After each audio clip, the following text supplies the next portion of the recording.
Assalamualaikum warahmatullahi wabarakatuh. Selamat pagi semuanya. Bagaimana kabarnya hari ini? Semoga diberikan kesehatan semua ya. Nah, anak-anak, hari ini kita belajar tema 2, subtema 2 Bahasa Indonesia. Materi pesan moral pada dongeng.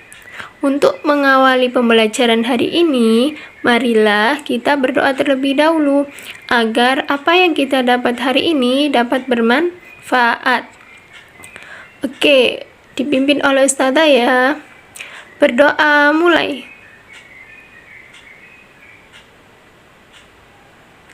Berdoa selesai.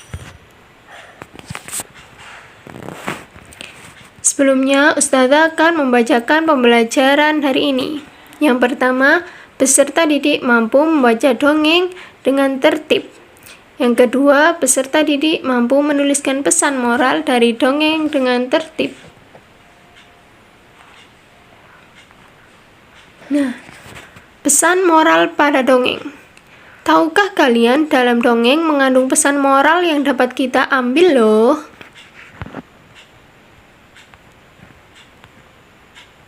Pesan moral dalam dongeng disampaikan oleh penulis secara tersirat atau tidak langsung dari dalam cerita.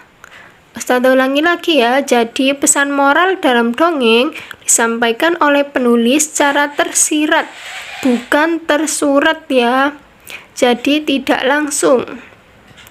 Kemudian pesan moral juga sering disebut dengan amanat.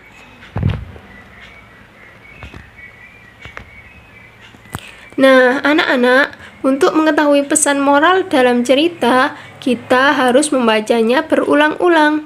Dengan membaca berulang-ulang, kita menjadi tahu jalan cerita dan karakter tokoh-tokoh di dalamnya.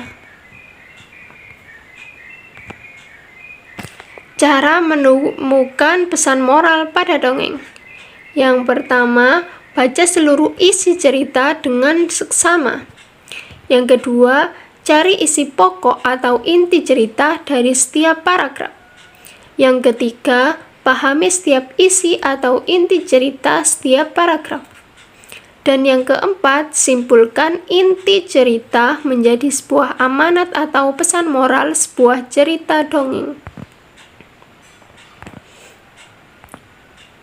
Nah, anak-anak, tahukah kalian apa saja ciri-ciri pesan moral dari sebuah cerita? Ciri-ciri pesan moral dari sebuah cerita. Yang pertama, pesan moral selalu bersifat baik. Yang kedua, bisa dilihat pada akhir cerita. Dan yang ketiga, bisa dilihat dari sifat tokoh utama. Nah, ini Ustazah punya satu contoh cerita dongeng tentang Raja Wali yang sombong dan elang yang sabar. Jadi ceritanya, pada suatu hari, elang terbang dan mendarat di sebuah pohon. Sesaat kemudian, Raja Wali datang menghampiri elang. "Hai elang, apa yang kamu lakukan di sini? Bukannya berburu, justru bermalas-malasan. Kau memang makhluk yang tak berguna," kata Raja Wali mencibir.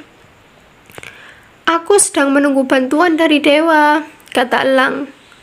Raja Wali melihat seekor burung puyuh sedang bertengger di sebuah tunggul pohon. "Aku berburu dengan kekuatanku, aku tidak butuh bantuan dewa.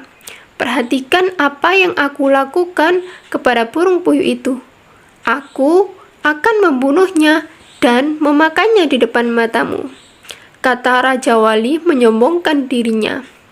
Lalu Raja Wali pun terbang menukik cepat untuk menangkap burung puyuh. Tapi tiba-tiba burung puyuh pergi dan meninggalkan tunggul pohon. Karena terbang terlalu cepat, Raja Wali tidak bisa berhenti mendadak sehingga dadanya terkena tunggul dan berdarah. Raja Wali tidak bisa terbang lagi. Lalu Elang datang menghampiri Raja Wali. "Hei Elang, apa yang hendak kau lakukan?" tanya Raja Wali. "Aku akan memakanmu. Aku tadi kan bilang sedang menunggu bantuan dari dewa." "Inilah bantuan dari dewa untukku," jawab elang. "Tidak, jangan makan aku," kata Raja Wali dengan mencoba melawan. Namun, karena elang terlalu kuat, Raja Wali pun kalah dan dimakan oleh elang sampai habis. Itulah balasan bagi Raja Wali yang suka menyombongkan diri. Nah, dari sini apa pesan moral yang dapat kita ambil?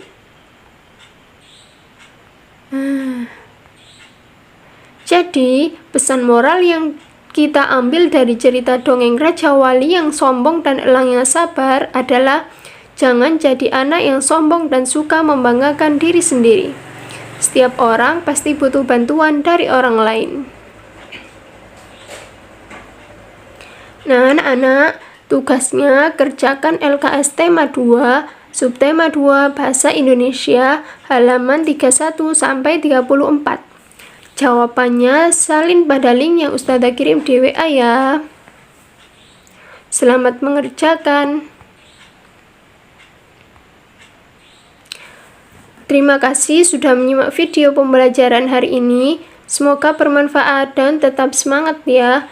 Jangan lupa jaga kesehatan di rumah dengan mematuhi 5M dan doa. Kurang lebihnya mohon maaf. Wassalamualaikum warahmatullahi wabarakatuh.